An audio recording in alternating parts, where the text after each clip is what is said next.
ব্রাহ্মণবাড়িয়ার সরাইলে এক অবৈধ ইটভাটাকে গুড়িয়ে দিয়ে বাজেয়াপ্ত করেছে ভ্রাম্যমাণ আদালত। মঙ্গলবার ৩ ডিসেম্বর দুপুরে উপজেলার ধর্মতীর্থ এলাকায় মেসার্স জিসান ব্রিক্স ফিল্ডকে গুড়িয়ে দিয়ে বাজেয়াপ্ত করেন উপজেলা নির্বাহী কর্মকর্তা মোহাম্মদ মোশাররফ হোসাইন।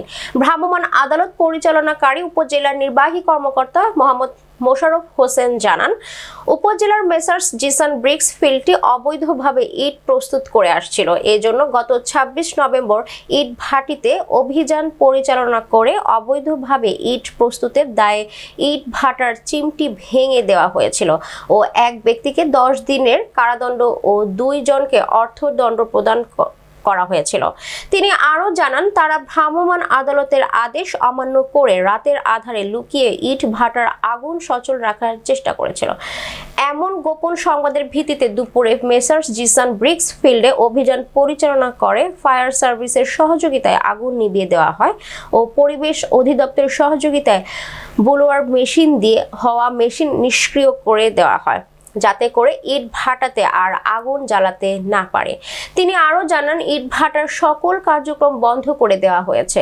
এছাড়া পূর্বের রায়ের নির্দেশনা অনুযায়ী বাজেয়াপ্ত এই ভাটার পরবর্তী কার্যক্রম সম্পন্ন করে দ্রুত ভাটার নিলাম কার্যক্রম করে রাষ্ট্রীয় কোষাগারে জমা প্রদানের জন্য পরিবেশ অধিদপ্তরের কর্মকর্তারা তাগিদ দেওয়া হয়। এই সময় সরাইল থানার officer in charge OC Mohammad Rafiqul Hasan, জেলার পরিবেশ অধিদপ্তরের পরিদর্শক মোহাম্মদ রাকিবুল হাসান, সরাইল ফায়ার সার্ভিসের কর্মকর্তা Riaz Mahmud, SI Pankaj Das, SI Kabir Hossain, SI Nur Nabi, ASI mine Uddin সহ পুলিশ সদস্য, আনসার ও ফায়ার সার্ভিসের সদস্যরা উপস্থিত ছিলেন। তো এখানে অভিযান পরিচালনা করে আপনারা দেখছেন আমরা চিমনিটা ভেঙে দেই এবং তাদের যে আগুন জ্বালানোর যেই ছিল রসদ ছিল এগুলো আমরা নিষ্ক্রিয় করে দিই। কিন্তু আমরা পরবর্তীতে জানতে পারি যে এখানে ওরা রাতের বেলা লুকিয়ে আগুনটা সচল রাখার চেষ্টা করছিল। তো আজকে আমরা আমাদের পরিবেশ অধিদপ্তর, ফায়ার সার্ভিস এবং আমাদের ওসি মহোদয়ের নেতৃত্বে পুলিশ বিভাগের সহ সকলকে নিয়ে আমরা পুনরায় এখানে আসি এবং আপনারা খেয়াল করলে দেখবেন যে আমাদের ফায়ার সার্ভিস এখানে আগুনটা নিভিয়ে দেয় এবং আর এটা যেন না জ্বালাতে পারে। এবং আমাদের পরিবেশ অধিদপ্তরের নির্দেশনা অনুযায়ী এখানে যে ব্লু ফায়ার যেটাকে বলে হাওয়া দেয়, হাওয়া মেশিন যেটা পরিচিত, ওইটা আমরা নিষ্ক্রিয় করে দেই। মানে ওভারঅল ওরা যেন এই বছর আর কার্যক্রম পরিচালনা না করতে পারে এবং সেই ব্যবস্থা করা হয়। এছাড়া আমরা ইট ভাটাটা পরিবেশগত ছাড়পত্র এবং জেলা প্রশাসকের লাইসেন্স ব্যতীত এই অবৈধ ইট ভাটাটি জিসান ব্রিক্স অভিযোগের প্রেক্ষিতে জেলা প্রশাসনের নির্দেশনা এবং উপজেলা প্রশাসনের প্রত্যক্ষ ইয়েতে ইট ভাটাটা ভেঙে গুড়িয়ে দেওয়া হয়েছে এবং এর আগুন পুরোপুরি বন্ধ করে দেওয়া হয়েছে, ব্লোয়ার মেশিন সহ করেছে। ইটভাটাটি সম্পূর্ণরূপে নিষ্ক্রিয় করা হয়েছে, আর কোনো প্রকারের ইটভাটা পরিচালনা করা সম্ভব না।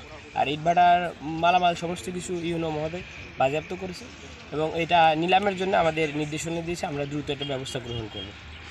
আচ্ছা, আমরা জানতে পারলাম যে এই দিক দিয়ে যে ট্রাক্টরগুলো চলে মাটি নিয়ে আসে, তো এই বিষয়টা আসলে আপনারা কীভাবে দেখবেন যে এখানে যে অনেক ট্রাক্টর ওই অনেক জমি থেকে মাটি কাটে, এই বিষয়টা আসলে কৃষি জমি থেকে মাটি কাটার বিষয়টা আমরা এটা করি না, এটা এসিল্যান্ড মহোদয় এবং কৃষি সম্প্রসারণ অধিদপ্তর।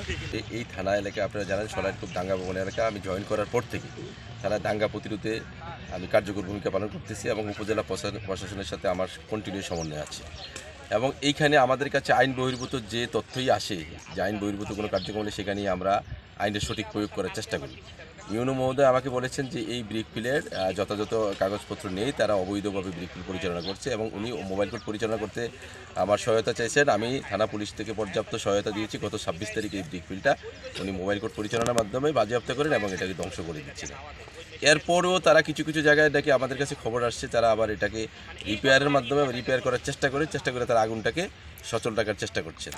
এর মধ্যে আমরা আবার এই খবর যখন পাওয়ার পর ইউনো মহোদয় বললেন যে না, এটা তো এরকম হচ্ছে, এই খবর হচ্ছে, আমরা আবার অভিযান পরিচালনা করবো। আমি আমার পর্যাপ্ত ফোর্স, আপনি দেখতে পাচ্ছেন যে আমার যত ফোর্স আছে সেই ফোর্স দিয়ে আমি উপজেলা প্রশাসনকে সহায়তা করছি এবং পরিবেশ অধিদপ্তর এবং ফায়ার সার্ভিসের সহায়তায় উপজেলা পরিষদ এবং সরাইল থানা এটাতে কাজ